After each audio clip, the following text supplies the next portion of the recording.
Hi வணக்கம், welcome. நான் வந்து உங்க நபஸ் பேசுகிறேன். நம்ம சேனலில் மங்கா நாவல் பற்றியெல்லாம் பார்த்துட்ருக்கோம். பார்க்கணுன்னு நினைக்கிறவங்க சப்ஸ்கிரைப் பண்ணிக்கோங்க. பிடிச்சிருந்தா லைக் பண்ணுங்கள். சப்போர்ட் ஃபுல்லாக இருக்கும். வாங்க இன்றைக்கி நம்ம கதைக்குள்ளே போகலாம். கடைசி சாப்டரில் நம்ம கூஷானம் பேரோட ஆர்மி கில்ஃபித்தோட ஆர்மியை சண்டைப்பட ரெடி ஆகிட்ருப்பாங்க. இப்போ நம்ம கூஷாரம் பேரில் ரக்ஷாஸும் நிறையா ட்ரோல்ஸும் இன்வைட் ஆகிருக்கும். ரக்ஷாஸ் என்ன பண்ணுவான்னா, நம்ம கட்ஸை ஒரு டஞ்சனில் அடைச்சி வச்சுருப்பாங்க. தேடி போயிருப்பான். நம்ம கட்ஸை கொல்ல போகும்போது பின்னாடி சில்லாத் வந்து குத்தி ரக்ஷாஸை கொண்டிருப்பான். அப்புறம் சில்லாத் நம்ம கட்ஸை பார்த்து, நீயா ஏன்டா அப்படியே அங்கே உட்காந்துட்டு இருந்த, ஏன் சாவ தயாராக இருக்க, எனக்கு பதில் சொல் கட்ஸ். சில்லாத் பின்னாடியே வந்த தைபாவும் டப்பாசாவும் யங் மாஸ்டர் வேணா விட்டுருங்க அப்படின்னு சொல்லி நம்ம சில்லாத்தை இழுத்துட்டு போயிடுவாங்க. இந்த பேனல் பாருங்கள். இந்த பேனல் நம்மளுக்கு பிடிச்ச கேரக்டர் வந்து இப்படி எல்லாத்தையும் கிவ் அப் பண்ணி உட்காந்துட்டு இருக்கிற சத்தியமாக நல்லா பார்க்க முடியல. அப்புறம் நம்ம சீர்கா மோண்டாவும் அழிவேல்றாவும் நம்ம சீர்காவுக்கு துணையாக இருப்பாங்க. சீர்கா ஆஸ்ட்ரல் வேர்ல்டுக்குள்ளே போய் நம்ம கஸ்காவை கண்டுபிடிக்கணும்னு ஃபல்கனியாக போயிருப்பான். நம்ம ஃபர்னசி யூஸ் பண்ண மேஜிக்கெல்லாம் பார்த்து நம்ம சிறப்புக்கு சூப்பரான வேலை லேடி ஃபர்னசி அப்படிங்கிறான். நம்ம கூஷான் எம்பரர் வராரு. இது இன்னும் முடியல, எங்களால் அந்த டீமன்ஸ் எல்லாம் எதுவுமே பண்ண முடியல. இங்கே சீஃப் ஜென்ரல்ஸ்லாம் நிறைய பேர் இறந்து போயிட்டாங்க. சோல்ஜர்ஸ் எல்லாம் பேசிக்கிறாங்க. இந்த ஃபால்கன் ஆஃப் லைட்ஸ் அசாசன்ஸ்லாம் மறுபடியும் வந்தால் நம்மளுக்கு வாய்ப்பே இல்லை, நம்மளாம் மொத்தமாக செத்துருவோம், என்ன பண்ணுறது. நம்ம சில்லாத்து சொல்லலாம், என்ன ஒரு அழிவு, இவங்க பழைய அரசன் ஆட்சியில் இருந்த மாதிரி மறுபடியும் கொலையாக மாறிட்டாங்களா, நம்ம தலைவர்கள்லாம் இந்த நிலைமையில் இருந்தால். நம்ம ரோட்ரிக் வந்து பேசுகிறான், இன்னும் நிலைமை மோசமாக தான் ஆக போகுது. ரோட்ரிக் மறுபடியும், ஃபர்னசி உங்கள் மேஜிக் தான் இன்றைக்கி எல்லாத்தையும் காப்பாற்றிருக்கு, நான் அதை பற்றி சொல்கிறக்கான வார்த்தையை தேடிட்டு இருக்க முடியல, தேங்க்யூ, இருமையாக நிமிர்ந்து நிலுங்க அப்படின்னு சொல்கிறான். அப்புறம் ஒரு மந்திரம் ஓத்துற மாதிரி ஒரு சவுண்டு கேட்குது. நம்ம ரோட்ரிக் கேட்டுட்டு, என்ன இது யாரும் மந்திரவாதிகள் வராங்க போல், நம்ம சில்லத்து அவங்க வந்துட்டாங்க. செருப்புக்கு அவங்களெல்லாம் பார்த்துட்டு, கூஷான் துறவிகள் மாதிரி இருக்காங்க அவங்கெல்லாம், ஏதோ பர்டிகுலராக ஒரு ஸ்லாங்கில் மந்திரம் வாசித்து வந்துட்டு இருக்காங்க அப்படின்னு சொல்கிறான். ரோட்ரிக், துறவிகளா? அந்த துறவிகள்லாம் நம்ம கட்ஸை கூட்டிகிட்டு வந்துட்டு இருக்காங்க. ரோட்ரிக் அதை பார்த்துட்டு, கட்ஸா அவங்க என்ன பண்ணுறாங்க? செருப்புக்கோ, இல்லை அவங்க துறவிகள் கிடையாது, தேபா சொல்கிறான், அவங்க மந்திரவாதிகள். சுற்றி இருக்க சோல்ஜர்ஸ் ஜென்ரல்ஸ் எல்லாம் பார்க்குறாங்க. இன்னும் நம்ம அறியாமலே நிறையா நடக்குது, என்ன பண்ணுறாங்க, இந்த பழைய ஆள் சூழ்ச்சி பண்ணி எதாவது பண்ண பார்க்குறாரா அப்படின்னு நினைக்கிறாங்க. ரோட்ரிக் இதெல்லாம் பார்த்துட்டு, இதுக்கெல்லாம் என்ன அர்த்தம், அவனை ரிலீஸ் பண்ணுங்க அப்படின்னு முன்னாடி போகிறான். சில்லாத் நில்லு, அவங்கெல்லாம் பிராமின், அரச குடும்பத்தில் இருக்கவங்க கூட அவங்கக்கிட்ட ஈஸியாக போக முடியாது. அப்புறம் இன்னொன்று சொல்ல மறந்துட்டேன், நீ ஒரு எம்பரர் முன்னாடி நின்றுட்டுருக்க, எதுவும் ஜோக்காக பண்ணிகிட்ருக்காது. ரோட்ரிக் சொல்கிறான், கட்ஸ் கண்டிப்பாக அவன் மேலே ஏதாவது ட்ரக் யூஸ் பண்ணியிருக்கணும், இல்லைன்னா அவன் மேலே ஏதாவது மந்திரம் யூஸ் பண்ணியிருக்கணும். அவன் ஃபர்னசி கட்ஸ் கூட டெலிபதிக்கு தான் கட்ஸ் அப்படின்னு சொல்கிறான்.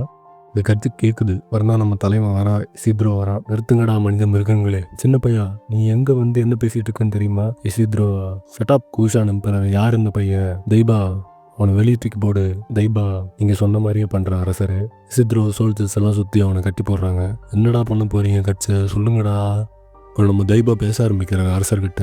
ஒரு பெரிய அழிவு நம்ம ஊரில் நடந்திருக்கு, நம்ம நகரத்துக்குள்ளே நிறைய உயிர்கள் போயிருக்கு, அதனால் இறந்தவங்களுக்காக அவங்க துக்க அனுசரிப்பு சடங்கு துறவிகளை வச்சு நடத்தலாம்னு நினைக்கிறேன்.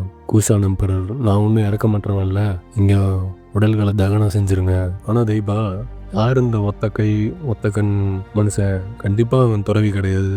தைபா சொல்கிறாரு, இவன் ஒன்றும் துறவி கிடையாது, கர்மாவால் குற்றவாளியாக நிற்கிறான். கூஷான் எம்பரர், கர்மா குற்றவாளியா? தைபா சொல்கிறாரு, இப்போ இவன் இருக்கிற நிலையில் எல்லாத்தையும் இழந்துட்டு நிற்கிறான், ஒரு நிலையில் இல்லை. கூஷான் எம்பரர், ஜென்ரல் தைபா, உங்களோட நிலைமை உங்களை விட வேறு யாருக்கும் புரிய போகிறதில்ல. ஸோ இந்த பாவியை நீங்களே தூக்கி வீசிடுங்க, இல்லைன்னா சிறையில் தூக்கி போட்டுருங்க, இல்லைன்னா தலையை வெட்டிடுங்க, உங்களுக்கு என்ன தோணுதோ அதை பண்ணுங்க. தைபா சொல்கிறாரு, இங்கே பார்க்குறீங்களே இந்த மனுஷன், இவனால தான் நம்ம சிட்டிஸ்லாம் இப்போ ரத்த கடல் மாதிரி காட்சி தருது, இவன் தான் நம்ம ஊருக்கு நரகத்தை கொண்டு வந்திருக்கான். கூஷான் எம்பரர் இதெல்லாம் கேட்டுட்டு, தைபா என்ன சொல்கிறீங்க? தைபா, அவன் கழுத்தில் ஒரு மார்க் இருக்குது, இவன் மேலே ஒரு சபிக்கப்பட்ட சிம்பிள் இருக்குது, இந்த சிம்பிள் ஒரு கொடூரமான சிம்பிள், இந்த சிம்பிள் உயிர்களை கொண்டு டீமன்ஸை ஈர்க்கும், இது ஒரு மோசமான சின்னம். சுற்றி இருக்க சோல்ஜர்ஸ் எல்லாம் இதை கேட்டுட்டு, கொடூரமான சிம்பிள் உண்மையாவா? அந்த ரக்ஷாஸ் ரோல்ஸ் எல்லாம் இவனால தான் இந்த லேண்டுக்குள்ளே வந்துதா? தைபா அரசர்கிட்ட கேட்குறாரு, நான் மறுபடியும் உங்ககிட்ட கேட்குறேன், இவன் தலையை வெட்டுறது ஈஸி தான், ஆனால் இவனை கொன்னாலும் அதுக்கப்புறம் என்ன நடக்கும்னு எனக்கு தெரியாது. கூஷான் எம்பரர் இதை கேட்டுட்டு, இல்லை வேணாம், அவனை செயினில் கட்டி இந்த வேர்ல்டோட எண்டுக்கு அனுப்பிடுங்க, இருக்க சோல்ஜர்ஸ் ஜென்ரல்ஸ் எல்லாம் வந்தால் எல்லாத்துக்கும் காரணமா அவன் ஒரு டீமன், இனிமேல் நான் அவனை இங்கே பார்க்கவே கூடாது. தைபா அதெல்லாம் கேட்டுட்டு, நீங்கள் சொன்ன மாதிரியே பண்ணிடுறேன் அரசர். இந்த எல்லாத்தையும் நம்ம சில்லாத் கேட்டுட்டு இருக்கான். கேட்டுட்டு மனசுக்குள்ளே திங்க் பண்ணுறான், இந்த பிராண்ட், இந்த சின்னம், சபிக்கப்பட்ட சிம்பிள் அழிவையும் டீமன்ஸையும் தான் வர வைக்குது, இது உண்மைன்னா கட்ஸ் இனிமேல் ஒர்த்து இல்லை. இவன் எப்படி வாரில் ஆசட்டாக இருப்பான். ஒருவேளை பின்னாடி டப்பாஸா யங் மாஸ்டர் சிலாத் சொல்கிறான், கட்ஸ் தைபா எங்கே போகிறாங்களோ நாங்களும் அங்கேயே போகிறோம்.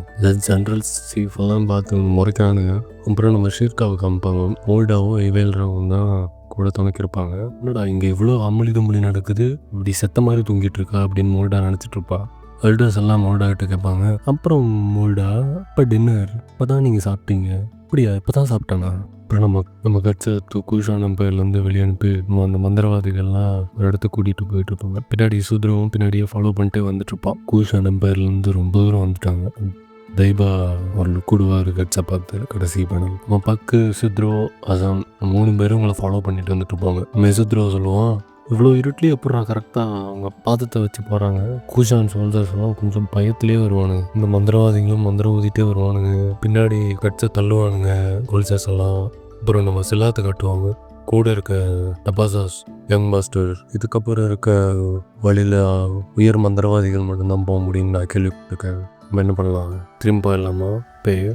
ஆனால் நம்ம எல்லாத்துலாம் கேட்குறதில்ல, போய் பார்த்துருவோன்னு கலை இறங்கிடுவோம். அதுதான் கரெக்டாக நம்ம இசித்ரோ பின்னாடியே வந்து நிற்பான். இசித்ரோ, ஏன்டா அப்படி என்ன பயமுறுக்கிற. தைபாஸ் எல்லாத்தையும் பார்த்து கேட்பாரு. ஆச்சரியமாக இருக்குது, உனக்கு கூட நம்ம எங்கே போகிறோன்னு தெரியலையா. த ஃபாலி ஆஃப் யூத். கொஞ்சம் தூரத்துக்கு அப்புறம் அவங்க வர வேண்டிய லேண்டுக்கு வந்துட்டாங்க. பார்க்குறான் இசித்ரோ, பார்க்குறான் சைடில் சோத்தில் அப்படியே அழுகி போன மனித உடல்கள்லாம் இருக்குது. இதுக்கு நடுவில் ஒரு பில்டிங் இருக்குது. இசித்ரோ பாட்டு, என்னடா அது. தைபா சொல்கிறாரு, இது ஒரு புனிதமான புதைக்கிற இடம், ரொம்ப பழமையானது, எல்லோரும் மறந்ததும் கூட. ஸ்டூப்பா. நம்ம தைபா அப்படியே பக்கத்தில் போய் அந்த பில்டிங் பக்கத்தில் ஒரு கிளையை தொட்டோம், இதுதான் அப்படின்னு சொல்லி ஒரு மந்திரத்தை சொல்கிறாரு. மந்திரத்தை சொன்ன உடனே பெரிய கதவு உங்கள் கண்ணு முன்னாடி வருது. நம்ம செல்லட் அந்த கதவை பார்த்துட்டு, டப்பாசா அதை ஓப்பன் பண்ணுங்க அப்படிங்க. நம்ம டப்பாசாஸ் ஓப்பன் பண்ணுறாங்க. ஃபுல்லாக ஓப்பன் பண்ணிட்டாங்க. நம்ம தைபா கையை காட்டுறாரு. ஓகே, உன்னை உள்ளே அனுப்புங்க. சோல்ஜர்ஸ் எல்லாம் கட்ஸோட கழுத்தில் எல்லா பக்கமும் சீல் பண்ணி தள்ளுறாங்க. செல்லாட் பார்த்துட்டு, முட்டாள்தனம், இதுக்குள்ளே நம்ம சீல் ஆகிட்டா உடம்பு அழுகி செத்துருவோம், இதை பார்க்க முடியாமல் செல்லாத்து கிளம்பிடுவான். நம்ம கட்ஸு கஷ்டப்பட்டு அவனை சித்திரவதை பண்ணி உள்ளே தள்ளுவாங்க. பார்த்து சீத்ரோ அப்படியே முட்டி போட்டுருவாங்க. முடியலடா, உள்ளே போகிறான். கதவை தாண்டி உள்ளே போகிறான். மந்திரம் வாசிச்சுட்டே இருக்கானுங்க. கடைசியாக பார்க்குறான். பார்த்து கட்ஸ் உள்ளே போய் நிற்கிறான். திரும்பி பார்க்குறான், கதவை இப்படியே மூடு. எல்லாம் கீழே குமிச்சிட்டாங்க. கதவு ஃபுல்லாக மூடிடுது. ஃபஸ்ட்டு ஒரு பேனல் சொன்னேன் இல்லையா, அதை ஞாபகம் வைங்க. என்ன கடைசியாக ஒரு பேனல் என்னை பார்க்கும்போது நான் ட்ராமடைஸ் ஆகிட்டேன். நமக்கு பிடிச்ச கேரக்டர் எல்லாத்தையுமே இழந்தாச்சு. அம்மா அப்பாவை இழந்து, பெஸ்ட்டு ஃப்ரெண்டு இழந்து, கடைசியாக ஒரே ஒருத்திக்காக இருந்தான், அவளையும் இழந்து. கிவப் உண்மையாலுமே கட்ஸ் கிவப் முடிஞ்சா அவனோட டெத்தை அக்செப்ட் பண்ணிட்டாங்க. அதனால முடியலடா சாமி, சத்தியமாக முடியல. ஓகே, சாப்டர் 2 ஆயிடுச்சு, அவ்வளோதான். ஓகே, நீங்கள் கட்ஸை பற்றி என்ன நினைக்கிறீங்க? எனக்கு ரொம்ப பிடிச்ச கேரக்டர். நீங்கள் கட்ஸை பற்றி என்ன நினைக்கிறீங்க? இனிமேல் கட்ஸுக்கு என்ன நடக்கலாம் அப்படின்னு கமெண்ட் பண்ணுங்கள்.